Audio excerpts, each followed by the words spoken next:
ever imagine yourself playing a hero in an epic space adventure like this? Well, yeah, I did. As a kid, I went in the backyard and started pretending to be Han Solo or Luke Skywalker immediately after I saw Star Wars.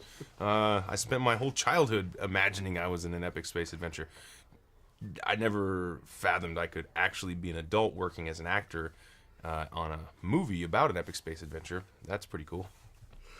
So, what did you most enjoy about the role, about playing Peter Quill? For me, this was an opportunity to just really cut loose and do my brand of kind of comedy and acting. I mean, this really just played to all my strengths, and working with James Gunn was probably my favorite part. Just him allowing me to just go for it. You know, I felt protected. It was nice. Well, and so just run with that for a second. What was it like working with James Gunn? What's he like as a director? How did he help you direct?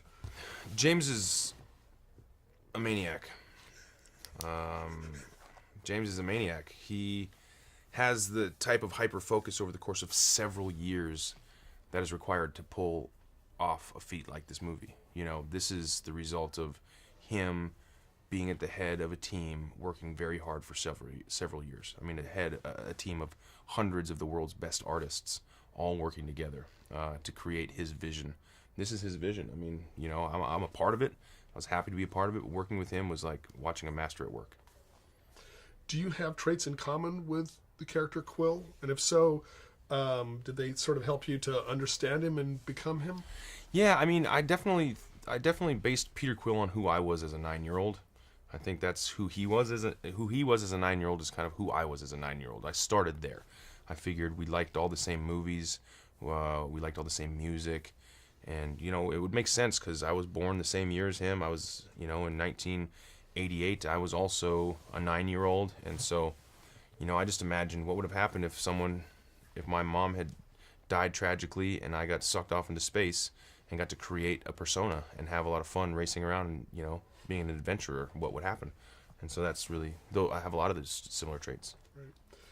What about the physical sets like Quill's ship, the Milano? Yeah. Did they help you bring the character to life, sort of, or to you know, envision it? Yes, the physicality of the sets, the props, and the wardrobe all really informed me who this guy was. You know, putting on the jacket for the first time and walking with it. I wasn't exactly sure what Peter Quill's walk would be. There's this book called Double Star that talks about this spaceman walk and how they'd be kind of like weight forward on their feet because of the anti-gravity, and how like they'd have to be ready for gravity to turn off or ready for the ship to get jolted. At all times they're kind of ready, and you can tell a spaceman by looking at his walk. So I knew there was that element, but I put that jacket on, and it was about a 40-pound jacket when it's wet, and that walk became the walk. Now all of a sudden I knew how Peter Quill walked because I put that jacket on and it told me how Peter Quill walked. So what was it like being part of such a talented, I mean, this is a great cast in this movie, right? Yeah. And did you learn something from that experience as an actor, working Man, with such great people? I absolutely learned so much from working with this incredibly talented cast. I definitely learned about voice, pace, energy, and clarity in speech. I think I learned a lot about how to speak properly as an actor. I think my voice is something that has definitely always been one of my weak points as an actor. And so with this movie, listening to Dave Bautista talk, you know, listening to Vin Diesel's voice, I mean, he's a real tool, you know, with his voice. And so that was something that was important to me, and I learned a lot how to do it through some trial and error on this movie, just how to use my voice. Well, when the movie releases, are you prepared to be a hero to thousands of kids? I mean, what will that mean to you? Yeah. 'Cause that's probably going to happen, right? Yeah. I stole the jacket and some of the wardrobe so that if this movie comes out and does what everyone hopes it can, I can follow the example of someone, say like a Russell Wilson, you know, and like go visit kids, I would love to go. If it was a big enough movie to where it would mean something to a kid who's sick in a hospital, for Peter Quill or Star-Lord to come visit him, I'll do that. I think that's awesome, man. That would give me real meaning for this movie, you know. Right now it means high profile, cool jobs coming up, a big press tour and all the excitement of it all. but none of that really means anything. What the coolest things would be that my son can one day see this, and that maybe I could go affect some kids in a positive way. It'd be a good role model for them. So, what attracted you to the project, and did you feel right away that your directing style would mesh with it? I think that from the beginning, this movie was something that spoke to me because it really encompassed all the things I love in life. I love, space operas. I love Marvel comic books and Marvel superheroes. I love 70s pop music. And I love raccoons, which I really do love. When I was a kid, I had a raccoon figurine collection that was my pride and joy. So for me, this honestly was a dream come true, and it was something that. And I try to say this with as little ego as possible, but I really felt like nobody else but me could tell this story because I felt like built to make this movie. I don't know what I'm going to do now that it's done. I really don't. I'm really happy that people are liking the movie and everything's going well. But on the other hand, it's sort of like, oh my God, how am I going to ever, have that experience with those great people that I worked with on this movie? This is a great experience for me. Well, that sort of leads into the next question, because there are a lot of humorous beats in the movie, but there's also a lot of action. There are emotional moments. How, as the director, did you find the right balance? I mean, obviously you had to find the right balance. How'd you go about doing that? I think for me, it's not as much about finding balance as it is about finding the core of the film. And for me, the core of the film was the characters, the Guardians of the Galaxy, and their relationship to each other. And everything else naturally grows from that. If you plant that seed, then the humor comes out, the action adventure comes out, the drama comes out, and they're all a part of, one film. I really think, that it's for lack of a better term, it's a holistic film. It's a film that, is able to encompass all sorts of different aspects of life in one sort of spectacle movie. And I think if there's anything that's rare about Guardians of the Galaxy, it's the fact that it does, it's done with real heart by people who really loved what they were doing, and yet it's this giant spectacle film. Right. Well, and these are fairly unknown characters to most audiences, even though they're from the Marvel Universe, right? So I know I asked this question yesterday, but I've got to ask it again. It's okay.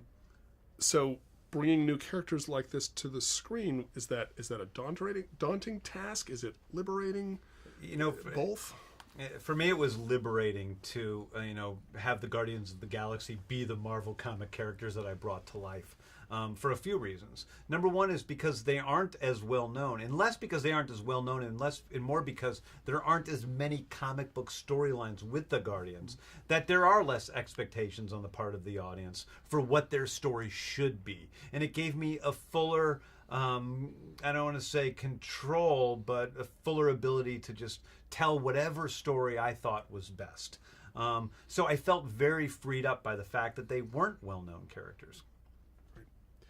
The music, obviously, extremely important to the story. Speak to how important, if you will, the music is to the story, and how you were instrumental in choosing the music, and how you were involved in choosing what music ended up in the movie. For me, the real core, the emotional core of this movie is the cassette tape that Peter Quill has that his mother gave him. It's his only attachment to Earth. It's his only attachment to the past he lost. It's the only attachment to his mother that he lost. So right away, that's a very important object. The songs on that tape were all songs that were written into the script that have stayed consistent from my first draft through the release of the film. Because each of those songs is a story that is basically sung to Peter Quill by his mother about, him. And that is the emotional spine of the story, and it's what keeps everything together. The music is also very important because we have a movie with outlandish characters and, very strange worlds. And by giving them, the people something as, simple and as comforting as a 1970s pop song that we're familiar with, it helps to ease us into that strange place, while at the same time being a very novel experience to be listening to music while we're looking at somebody dancing through a dark temple of demons. Right.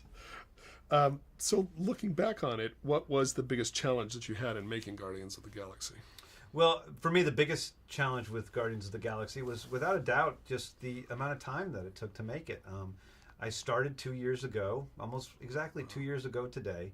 I have done little else but create Guardians of the Galaxy, from the writing through the directing, through the post production, and the amount of time it took was, this has been my life. So that's a pretty big risk, to put your entire life into two years of one thing, and that can be a scary thing at times. So that's definitely the biggest challenge. And what do you hope that audiences who sit in the theater will take away with them once they see the movie? When I was a kid, I loved Raiders of the Lost Ark and Star Wars and Back to the Future. And when I set out to make Guardians of the Galaxy, I didn't set out to make a movie that would be like those movies. But I set out to make a movie that would make people, whether children or adults, feel like those movies made me feel as a kid.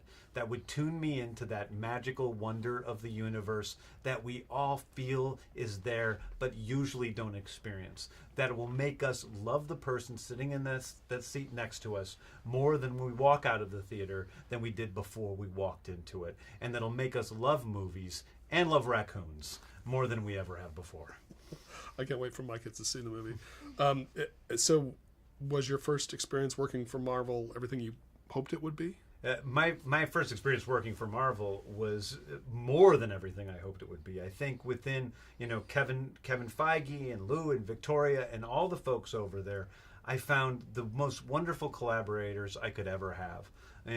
Kevin in particular is a guy who is very much like me and very, very different from me personality-wise. And because of that, but at the same time, we approach the work in the same way, because we may get in arguments about where the movie should go, but it's never personal. It's never about ego. It's never about which one of us is right. It's always about making this movie the fullest experience for the audience it can possibly be. And that is honestly where we're always coming from. So there's never any real conflict. The conflicts that happen always work themselves out in the end by us just taking a few steps to find out what works best. When you were first approached about this project, what did you think about voicing Groot, a character with only a 3-word vocabulary? What made you want to do it? Well, I'll tell you exactly how it went down. Well, first of all, I had to do something. I found myself in a very interesting place last summer. I had gone to Comic-Con, and I was there for Riddick, and someone in the audience at Hall H said, it was the last question. I was just about to leave the stage, and I felt guilty that there was a guy standing in an Iron Man costume, standing by the mic, wanting to ask a question, and I felt like being a good guy. And I said, yeah, can we just let him, who's been standing there for 15 minutes, ask us one question? And in front of the whole Hall H, he says, this isn't about Riddick. What do you envision your role or relationship with Marvel will be? And everyone giggled and, we got you. I had no answer to that. The smug answers of, well, it's going to be really exciting, weren't really going to work and didn't really work. The next day, Kevin Feige was at that same Hall H, and they asked him, what is the Vin Marvel connection? 2 weeks later, when we were talking about it initially, we were talking about something that lived in 216, 217. Phase 3, a character we could build from the ground up. Something we could develop together, which is my sweet spot, which is what everyone knows I like to do. So when we tried to give that answer, the social media craze and frenzy didn't really accept that. They didn't really care about what you guys are going to develop. They wanted something now. And they had a lot of ideas about what could be now. Calls me up. He says, 2 weeks later, Kevin Feige says, we have something that's we're so excited about what we're going to do in the future. But we have something that's immediate. We felt what you felt. And he says to me, I just did a press conference for Captain America, the new Captain America. And the first question they asked me was, Vin, Marvel, what's the answer? We feel like we have something that could be really cool and really exciting. And it's in Guardians of the Galaxy. Here's only 3 words in this line. But don't answer now. Don't answer now. Please look at the conceptual art and answer after you take your time and answer. I go home. I bring the book of conceptual art. I grab the kids. I gather them around and I say, which character do you think Marvel wants Daddy to play? And they all pointed to the tree. And something in that moment said, okay, well, this is the challenge that is before me, and there's something obviously significant about it if my kids can automatically. That's how that happened. Got it. So how did you go about getting to the essence of Groot and making those 3 words resonate? It won't make any sense. But the place where it started was these jumping stilts. It doesn't make any sense. I know it doesn't make any sense because it speaks to physicality and not to the voice. But it started with me being 7.5 feet tall. And I got these jumping stilts and I started to use them to get into the group mode. And I started to feel all kinds of things about being 7.5 feet tall. At times I felt very powerful, and at other times I felt very self-conscious. And I almost wanted to be 6 feet again. And that all started to play into the demeanor. I was really, really, really, really, really, really lucky that the role that they had thought of was in a movie being directed by James Gunn. Because James Gunn is the key here. When I talked to him, and I did, obviously after my kids gave me the heads up, I said, yeah, we're going to go. Oh my God, I can't believe you're doing this. This is great. Obviously, as a thespian and as an actor my whole life, not much more is more, and there's not much more challenging a task than portraying a role where you're not allowed to use your mannerisms. You're not allowed to use your physicality. You're not allowed to use your vocabulary. And you're limited to 3 monosyllabic words to convey everything. And as an artist that likes to be challenged, I loved that.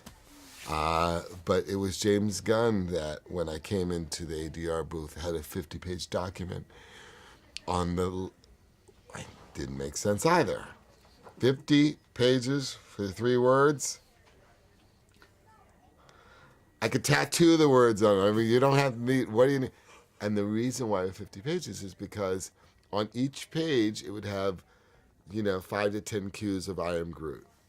And on the right-hand side was a sentence or a paragraph that would be the line if he could say anything. And then the game and the fun and the challenge was taking that paragraph, distilling it down to the 3 words, and trying to infuse that line with as much of the emotion and the intent that the full line would have given. And that's how we did it.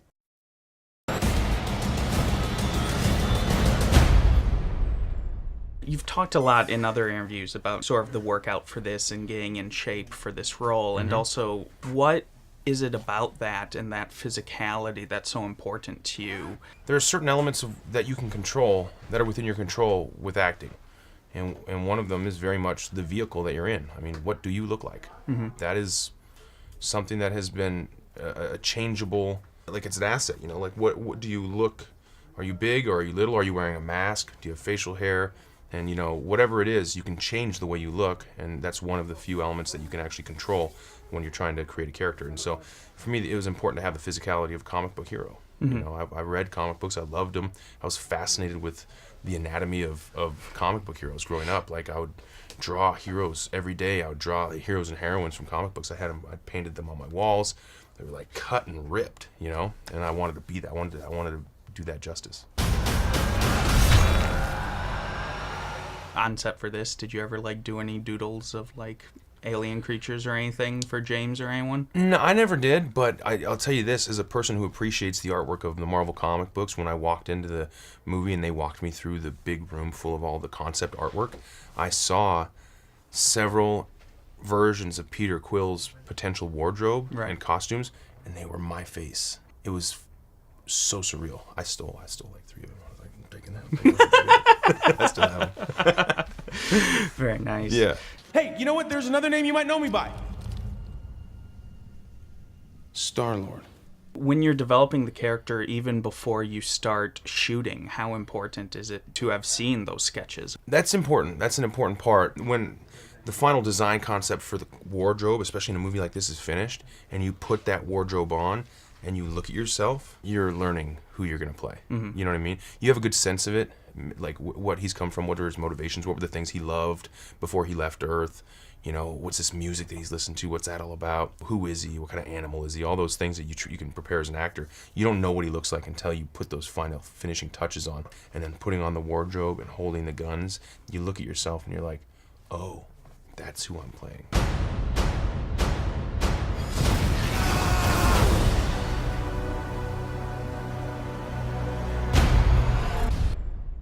Check out the rap sheets. Drax, aka the Destroyer. Since his wife and family were killed, he's been on a rampage across the galaxy in a search for vengeance. So Dave, I was curious, first off, because you clearly have a very successful career as a wrestler, what made you interested in moving into acting so much?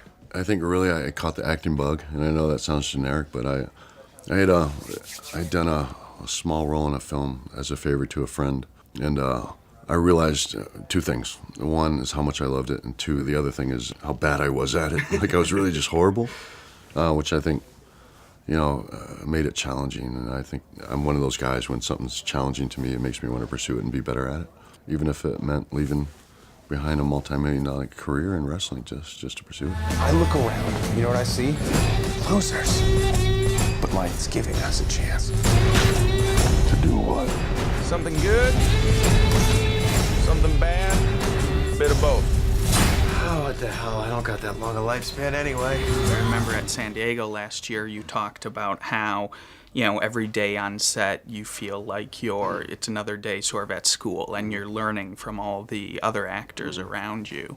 And I was curious, what were some of the biggest things that you learned from everyone else on the cast? I think, for this movie in particular, just because there was so much improv and so much off-the-cuff stuff, I think I just really learned to kind of let my inhibitions go and kind of just live right there in the moment and be relaxed and just kind of go with the flow and feed off of other actors, and kind of, because they were all just kind of doing their thing, and a lot of stuff was very improvisational and kind of off the cuff. What is that? It's a bomb. And you leave it lying around? I was gonna put it in a box. What's a box gonna do? You just want to suck the joy out of everything. In the end, do you think you sort of enjoyed the more improvisational aspect of it more than if it were simply just going off the script? Absolutely, and a lot of that stuff, made the final edit. I mean, it made, and you could tell. Because you could tell when we're gelling, where our chemistry is going, and those are the moments that were fun, and those are the moments where you do this great scene and stuff just starts clicking, man. It just starts happening, even if it's not on paper. You didn't plan to do it, but it just happens, and it feels right, and then they say cut, and James comes out and he's all excited. Oh my God, that was great! And then that's when you know when it feels good. You know when it's good. Finally, one other thing I was curious about: if Dave Bautista and Drax got in the ring together, how do you think you'd do? Not very well. Not very well at all.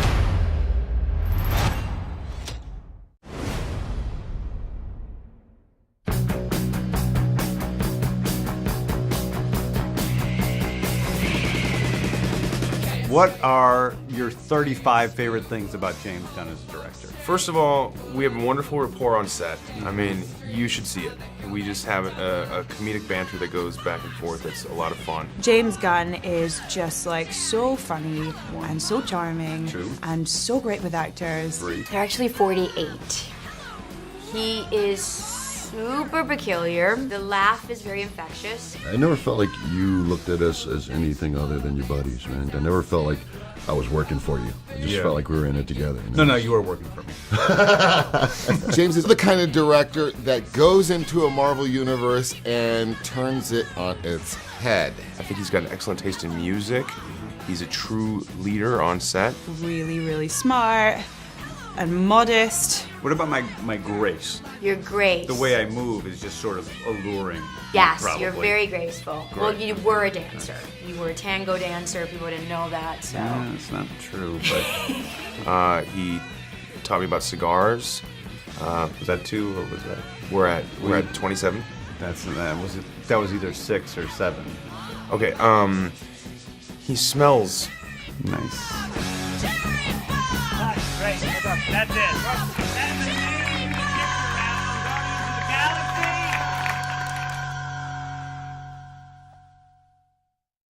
What the hell? Groot. He's been traveling recently as Rocket's personal houseplant / muscle. So, Vin, one thing I was curious about as I was watching the film was that, you know, when you and James were working on Groot's voice, did you, in every instance, sort of have the full translation in your head of what you were trying to say? Totally. Yeah? And it's a testament to why, in some ways, a character works so well. When I came into the recording booth, although you would assume that there would be only 3 words in that recording booth, I am Groot, there was like a 50-page document, and on the left side of every page was I am Groot, 5 to 10 times. On the right side was a paragraph or a sentence about what he was really trying to say. Mm-hmm. And so the game quickly became taking what he was really trying to say and distilling it down.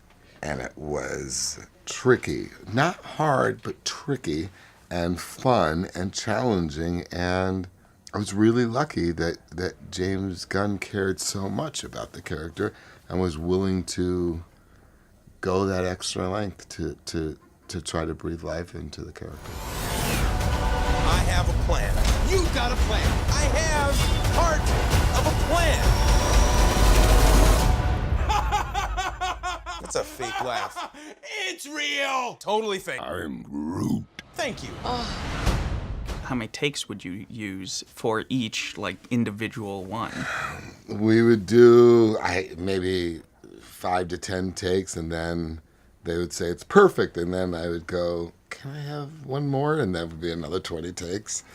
I guess I recognized how important it was to get the perfect and the right sentiment in each line, and because of that, and because I didn't have to be on set and shoot the movie for 6 months, I felt like I should give everything I can to each time Groot said something. Mm-hmm. And, you know, this character obviously has, like, a really deep emotional arc for a character that only has 3 words. Mm-hmm. So, I mean, how much of that did you have mapped out with James and sort of his own, just his character and his inner self? Well, that was the fun in kind of describing and talking about the character, was this character's arc. And the idea of playing with the character that was both innocent and probably the most innocent character I've played, and at the same time a character with great formidability and great power. But early on, in fact, even when Kevin Feige called and presented the role, he was presenting a role that he knew had a really healthy and beautiful arc. And that's really what acting and creating characters is all about. It doesn't matter how big your role is, as long as it's got a beginning, middle, and end.